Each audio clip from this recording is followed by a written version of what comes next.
when we think about cybersecurity, we usually picture um, a massive, impenetrable bank vault. Right. Kind of. Yeah, you envision these thick steel doors, intricate laser grids, retinal scanners, the whole 9 yards. Exactly. And the underlying logic has always been that, if you build the wall high enough and you make the door heavy enough, you just keep the bad guys out. Well, it's the classic perimeter defense model. You're either, inside the fortress or you're outside. Right? And that binary way of thinking is incredibly comforting for network defenders. It is, yeah. Yeah. But then you look at today's digital landscape and suddenly you realize the vault door is just like sitting wide open. Because the bank manager politely invited the thief inside. Exactly. Or worse, the thief isn't even bothering to walk through the door. They're silently leaking the vault's blueprints through, I don't know, the microscopic vibrations of the fluorescent lights overhead. Which is, the absolute definition of an asymmetric battlefield. Yeah. We're facing a reality where the old rules of the game they don't apply anymore because the attackers are weaponizing the very systems we inherently trust. So, welcome to the Deep Dive. Our mission today, for you listening, is to explore the absolute cutting edge of cybersecurity stealth. It's a fascinating topic. It really is. We have a stack of 3 distinct, newly published research reports detailing how modern threats are bypassing our best defenses. And, we aren't just talking about regular viruses here. No, not at all. We're looking at malware that's sold like a Netflix subscription, poisoned AI assistants, and a threat that literally turns your computer monitor into a secret radio transmitter. And the stakes here are universally applicable for you, whether you're, managing massive enterprise networks or experimenting with these new AI coding tools, or you just want to understand the modern digital battlefield. Right. These 3 stories reveal one undeniable truth, really. The concept of airtight security is, it's a complete illusion. Yeah, total illusion. So to really understand advanced stealth, I think we first have to look at the commercialization of malware, right? Like, how do everyday threat actors actually bypass standard antivirus software today? It's a great place to start. So let's start with a piece of malware called QuimaRAT. This is a novel, Java-based remote access Trojan, and it's hitting Windows, Linux, and Mac OS. All the major players? All of them. But what's truly wild is how it's distributed. It operates entirely as malware as a service. You literally just subscribe to it. Yeah, they treat it like a legitimate enterprise-grade software product. The developers have pricing tiers, they offer customer support, they push regular feature updates. The pricing structure is fascinating to look at, honestly. It costs $150 for a 1-month subscription, and it goes up to like $1,200 for a lifetime license. Wow. You can even buy 3-month or 6-month packages depending on your project needs.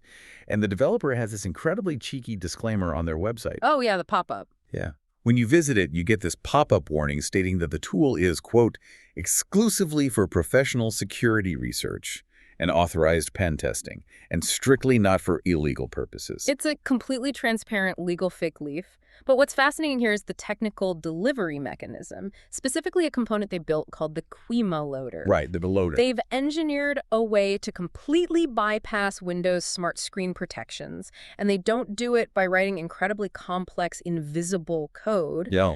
They defeat the antivirus by abusing systemic trust. So the loader uses fake landing pages, say a fake CAP-TCHA check to prove you're human, or a fake software update alert. Right. And when the victim interacts with it, it drops a payload directly into the browser cache.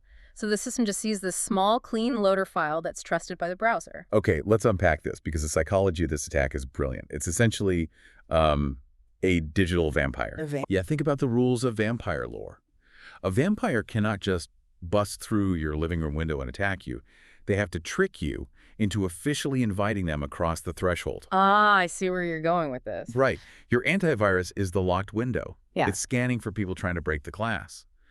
But Quima Loader tricks the victim into clicking a fake CAP-TCHA, which essentially invites the malware in through the front door of the trusted browser cache. That's spot on. And the operating system looks at the situation and thinks, well, the web browser placed this file here, and the user clicked it, so it must be authorized. The vampire analogy perfectly captures the mechanism. You bypass the security software by making the human user the weak link in the chain of trust. Exactly. And once that vampire is invited in, it is incredibly resilient. The researchers at Level Blue who analyzed this found that QuimaRAT creates a specific lock file in the operating system's temporary directory. And it constantly checks this file to ensure that only one instance of the malware is running at any given time. If a second instance accidentally gets triggered and sees another process holding that lock, it immediately terminates itself. Oh, wow. So it's actively managing its own footprint to avoid hogging CPU power. Precisely. It's prioritizing stealth over everything else, making sure the user doesn't notice their fans getting up or, their machine slowing down. Yeah. And because it's built on Java, it can run on almost anything. Yeah, Java's entire underlying philosophy is write once, run anywhere, because it operates inside its own virtual machine.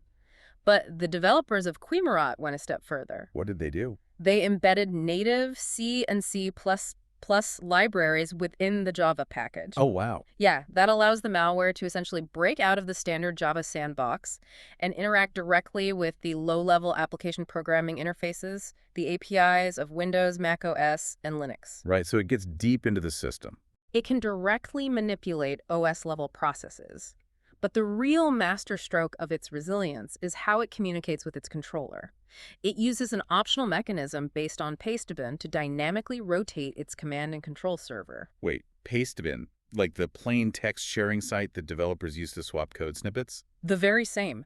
The malware checks a specific hidden Pastebin page to find out where its actual malicious server is currently located. Wait, let me stop you there. If I'm a network defender or a threat hunter analyzing this malware, wouldn't I just look at that same Pastebin URL, read the plain text, and immediately know where the attacker's server is so I can block it? You would think so, but the attackers anticipated that. They aren't just dropping a raw IP address in plain text. Of course not. The payload on Pastebin is heavily obfuscated. The malware sitting on the victim's machine holds the specific decryption logic to read that text file and translate it into an IP address. Oh, I see. So, if a corporate security team manages to identify and take down the malicious server, the attacker doesn't have to rebuild their malware, repackage it, and try to reinfect all their victims. You just change the text file. Exactly. They simply log into Pastebin, update the text file with the address of a brand new server, and every single infected machine instantly knows where to reconnect. That is deviously simple.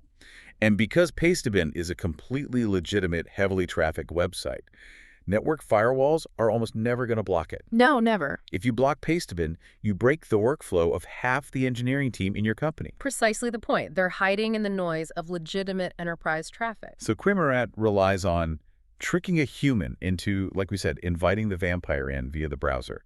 But what happens when the entity making that trust decision isn't a human? Right. What if it's a machine?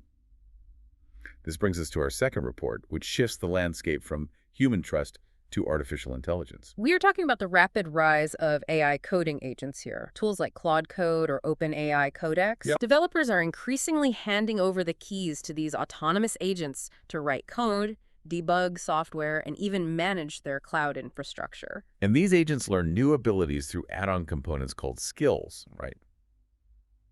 A skill is essentially just the small package of markdown files and scripts, so maybe some Python or Bash code, that you plug into the AI. Yeah, exactly. Gives the AI hands. It says, here's exactly how you read local files, or here's the protocol to execute a terminal command.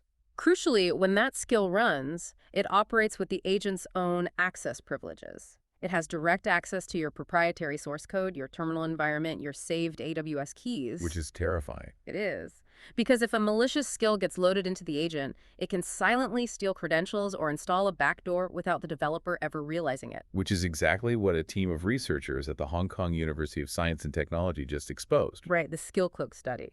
Yes. They built a tool called Skill Cloak. It takes a malicious AI skill and systematically modifies it to evade static security scanners. And the results are, frankly, terrifying. They tested this against 8 different commercial security scanners using over 1,600 real-world malicious skills pulled from public marketplaces. That's a huge sample size. Yeah, and one of the primary evasion techniques they utilized is called self-extracting packing. So in software development, scanners are designed to operate as quickly as possible. To save time and reduce compute costs, these scanners intentionally skip over massive hidden directories like the .git folder or the build folder. Right, because scanning those folders would take forever, and they usually just contain, version control history or compiled binaries, not the actual source code the developer just wrote. Exactly. It's a fundamental friction between business velocity and exhaustive security. Running a deep scan on every single file in a repository takes immense computing power and slows down the deployment pipeline. Yeah, developers hate waiting for that. Right, so security vendors create blind spots to keep things moving. SkillCloak exploits this exact known trade-off. It hides the malicious payload deep inside that ignored .git folder and leaves a harmless-looking decoder script out in the open. Okay, here's where it gets really interesting. This completely breaks the way we do security scanning. Let's go back to our vault metaphor from earlier. Let's hear it. A static AI scanner is essentially a lazy bouncer standing in front of the bank vault. The bouncer checks your ID at the door, they pat you down, see that you aren't carrying any obvious weapons, and they let you in. Right. That is the initial static scan, checking the harmless decoder script. But the bouncer completely ignores what you actually do once you're inside. You could walk in, assemble a weapon from parts you hid in your shoes, and start drilling into the vault, but the bouncer never looks past the front door. The data strongly supports that analogy. This packing trick bypassed all 8 tested scanners more than 90% of the time. 90%. Yeah, let's look at the strongest scanner they tested, which was Cisco's. Before the AI skills were cloaked, Cisco's scanner caught 99% of the real-world threats. It was highly effective at spotting the bad code. Okay, so it worked well initially. But after SkillCloak disguised those exact same threats using the self-extracting packing method, the success rate plummeted to just 10%. A 90% drop in effectiveness just by moving the bad code into a folder the scanner was programmed to ignore? That is a systemic failure of static scanning. It really is. But the researchers didn't just break things, right? They proposed a solution. How do we actually fix this? They built a runtime behavior checker called SkillDetonit. Instead of just looking at the files before they run, like the bouncer checking IDs at the door, SkillDetonit watches the behavior at the operating system level while the skill is executing inside a secure, isolated sandbox. Oh, okay. It monitors what specific files the AI tries to read, what it attempts to write, and critically, what external IP addresses it tries to send data to. So it's entirely focused on what the code does, not what the code looks like. If we connect this to the bigger picture, it means the entire paradigm of trust has to shift. A past the scan badge on an AI marketplace is no longer a guarantee of safety, it's merely a starting point. Just a baseline. Exactly. Trust must move from the marketplace gate, the static scan, to the actual runtime execution environment. And the results speak for themselves. SkillDetonit caught 97% of attacks with only a 2% false alarm rate, even when the skills were heavily cloaked. Which is a brilliant technical solution, but we run right back into that business friction. Yeah. Because running a dynamic sandbox environment takes minutes, whereas the static scan takes seconds. So there's going to be a real battle between security and convenience as these AI agents become more prevalent. There always is. Always. Now, both QuimaRAT and SkillCloak share one fundamental requirement. They rely on tricking a system while it is actively connected to the internet. Quima needs to reach out to the paste event. The AI agents need the web to function. Right. But what if you take the internet away completely? Can stealth malware still get your data out? You're talking about the holy grail of high-security targets, air-gapped systems. These are computers entirely cut off from any outside networks. Completely isolated. No Wi-Fi cards, no Bluetooth modules, no Ethernet cables plugged into the wall. This is the stringent setup used for classified military intelligence networks, industrial control systems for critical infrastructure, and nuclear facilities. And that brings us to our final source, a completely mind-bending discovery from researchers at Shandong University. They've developed a technique called TrojPix.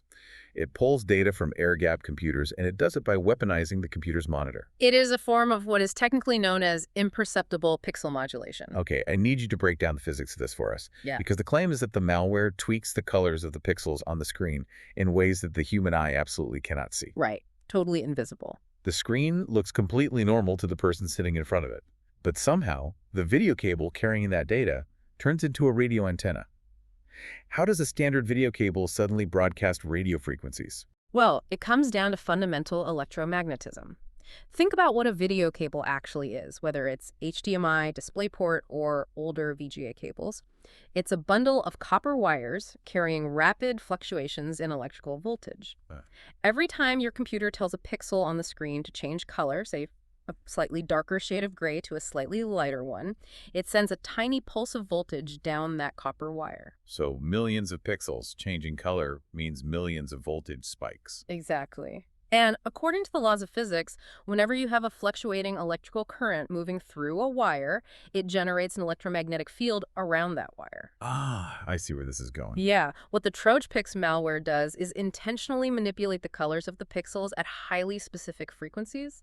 By forcing those voltage spikes to happen in a meticulously controlled pattern, it manipulates the resulting electromagnetic field. Wow. The wire essentially becomes a makeshift radio antenna, radiating a faint, highly specific radio frequency out into the room. That's insane. A nearby receiver, say, a tiny antenna hidden in a briefcase, or a smartphone in an attacker's pocket, can pick up those radio waves and decode them back into the stolen files. That is just wild. It literally translates digital files into invisible color shifts, which translate into voltage spikes, which translate into radio waves. Yep, it's brilliant. And what sets TrojanPix apart from previous research in this area is the sheer speed.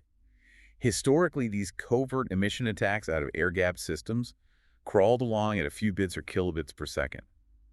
TrojanPix hit a peak throughput of 8.1 megabits per second.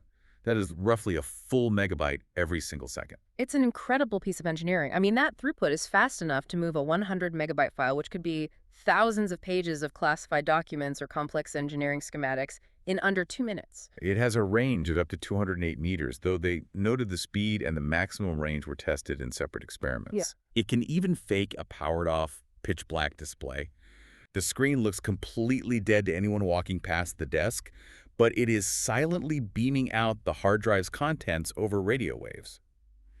They proved this across 9 different monitor brands and 15 different video cables. It's remarkably robust. It is, but I have to push back here, because we need to ask, so what does this all mean in the real world?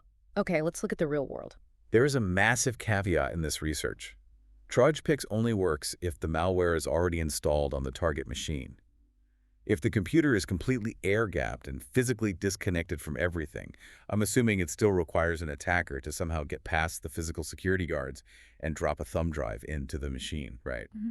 Isn't getting the malware onto the computer in the first place the actual hard part?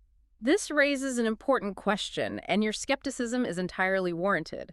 TrojanPix is strictly an exfiltration method. It's a way for stolen data to get out of the facility, not a way for the attacker to get in. Because if you can't get the malware on the machine, the video cable never gets manipulated. Correct. But if we look at the history of cyber warfare, getting in is often easier than getting the data out. Really? Think about the famous Stuxnet worm that targeted the Iranian nuclear enrichment program, or the Agent.bpz malware that severely compromised U.S. military networks back in 2008. Oh, right, the USB drives. Exactly.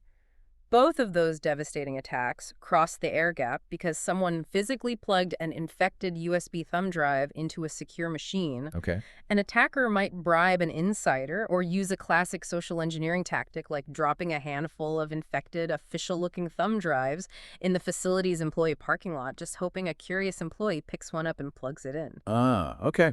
That makes sense. The attacker knows they can eventually get the malware into the vault via a smuggled thumb drive. But once the malware is inside, that thumb drive can't phone home. It can't send the stolen blueprints back to the attacker because there is no internet connection. Right. That is the exact problem TrojanPix solves. Yes. Once that initial foothold is established, a channel this fast can move massive amounts of data out through the physical walls to a receiver hidden in a parked car across the street or a drone flying near the window. Wow. But to your point about real-world application, this is still highly advanced lab work. And the terrifying part for defenders is that you cannot just patch away fundamental radio emissions with a software update. The mitigations for this are entirely physical. How do you stop a copper cable from acting like a radio? You remove the copper. High-security environments can run video signals over fiber optic links instead of copper wire. Fiber optics transmit data using pulses of light, which do not emit electromagnetic radio frequency signals in the same exploitable way. That makes sense. Alternatively, you rely on heavy physical shielding. Government intelligence facilities use what's called tempest shielding. It's entire rooms or buildings lined with copper mesh that block any electromagnetic emissions from escaping the physical perimeter. Kind of like a Faraday cage. Exactly like that. But above all, the primary defense is strict endpoint security. You have to physically disable USB ports and prevent that initial infection from ever taking root. Even if they are inside the vault, you have to stop them from transmitting the blueprints. We've covered a lot of ground today. We've seen how QuimaRAT turns advanced malware into a polished subscription service by abusing the trust of our browser caches. We've explored how SkillCloak slips past AI security scanners by hiding in ignored folders and waiting through the execution runtime. And we've learned how TrojPix can weaponize the fundamental physics of a video cable to broadcast secrets through the air. The common thread running through all three of these reports is that modern cybersecurity is no longer just about building a strong wall. The era of perimeter defenses, well, it's dead. Security today is entirely about constantly monitoring what is happening inside the walls. It changes how we all must approach new tools. As we saw with the AI agents, a pass the scan badge is just a starting point, not a guarantee. You have to assume the vault has already been breached and watch the behavior of everyone inside. It is a totally different mindset. Thank you so much for joining us on this deep dive. But before you go, I want to leave you with one final thought to mull over. We just talked about malware weaponizing the imperceptible color shifts of monitor pixels to transmit data through the air. Right. If researchers can do that with a simple video cable, just look around your desk. What other mundane, completely overlooked hardware components in your office right now could be the next frontier for leaking our deepest digital secrets? Could a threat actor manipulate the acoustic hum and spinning speed of your laptop's cooling fan to tap out data like Morse code? What about the blinking rhythm of the LED light on your home router? It's a scary thought. It really is. The vault door might be locked tight, but the building itself might just be whispering your secrets to anyone who knows how to listen. Catch you next time.